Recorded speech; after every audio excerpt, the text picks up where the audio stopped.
ஒரு சில விஷயங்களை நான் ஷேர் பண்ணணும்னு ஆசைப்படுறேன். அதாவது சின்ன வயசில் நாங்கள் அடிக்கடி சிக்காகிற நாட்களில் நைட் டைமில் தான் எங்களுக்காக நீங்கள் முடிச்சிருந்து நாங்கள் எப்படி இருப்போம் அப்படின்னு நீங்கள் அடிக்கடி செக் பண்ணிட்டே இருப்பீங்க, உங்கள் மெடிசன் கொடுப்பீங்க, நல்லா பார்த்துப்பீங்க நைட்டில் இருக்கிற தூக்கத்தெல்லாம் விட்டுட்டு உங்களுடைய அன்பு தகப்பு அன்பை நீங்கள் அடிக்கடி வெளிப்படுத்தியிருக்கீங்க. அதை கண்டு நான் ஏற்றிருக்கேன். அதே போல் பவர் கட்லாம் ஆகும்போது எல்லாரும் சேர்ந்து ரவுண்டாக உட்காந்து நல்லா ஜாலியாக விளையாடுவோம். நிறைய விளையாட்டு சொல்லி தருவீங்க. நீங்கள் சின்ன வயசில் விளையாடுறோம். அந்த நாட்களில் ரொம்ப ஜாலியாக நாங்கள் என்ஜாய் பண்ணுவோம். அதே போல் எனக்கு திருமணம் ஆகும்போது நீங்கள் எனக்கு கொடுத்த ஒரு நல்ல அட்வைஸ் அதை என்னால் எப்பயுமே மறக்க முடியாது. நீங்கள் நல்லா செடி எப்போதுமே நாங்களும் துதிச்சு கொண்டே இருக்கணும் அப்படின்னு சொன்னீங்க.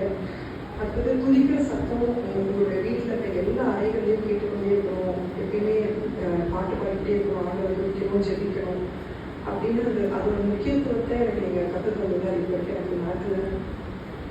அடுத்ததாக உங்ககிட்ட இருக்கிற விசுவாசம் சின்ன வயசுலேருந்தே விசுவாசம்னா என்ன அப்படின்னு என் கண்களால் நான் பார்த்து அந்த அர்த்தத்தை நான் புரிந்து கொண்டேன்.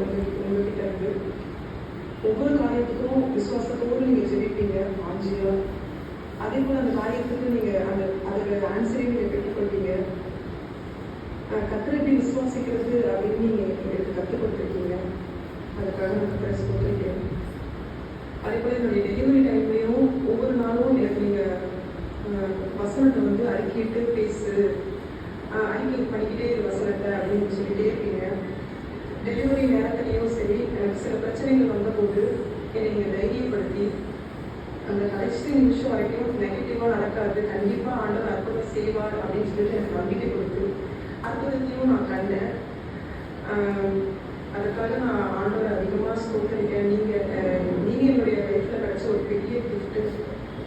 இப்படி ஒரு நல்ல தகப்பனை கொடுத்ததற்கு நான் கர்த்தருக்கு மிகுந்த நன்றிகளை செலுத்துகிறேன். கர்த்தர் உங்களை இன்னும் அதிகமாக ஆசீர்வதித்து அதிக வல்லமையாக பயன்படுத்த முடியாமல் நான் ஜெபிச்சுக்கிறேன். அவங்களுக்காக very happy birthday to you. Love you.